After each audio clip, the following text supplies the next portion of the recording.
For more on this, Keith, contact tracing will be key, but the Premier also talked today about cracking down if people don't get the message about these parties and big gatherings. Yeah, you just have to go on social media to see a rising chorus of anger and frustration from people demanding a crackdown on these activities, large parties. And we're primarily talking about large parties indoors. And that's where the virus has spread. There's two now notorious house parties in Metro Vancouver that has led to hundreds of people now being in isolation and more than 100 being infected with the virus. And the Premier, again, I think expressing a little frustration, but also a warning to people that if they don't get their act together, they may be getting a visit from the authorities if they're partying.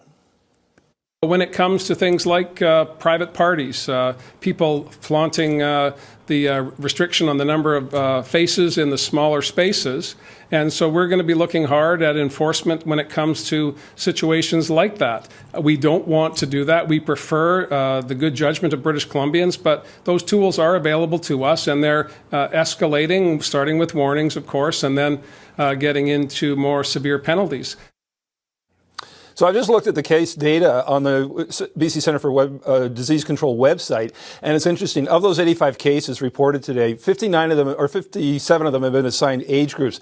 The biggest age group in terms of the cases is the 20 to 29. 39% of those cases are aged between 20 and 29. And in fact, overall, 2/3 of the cases are people under the age of 40, which is an indication of where the virus is right now and where it has been for weeks. And we'll see if it continues to stay in that age group in the days and weeks ahead.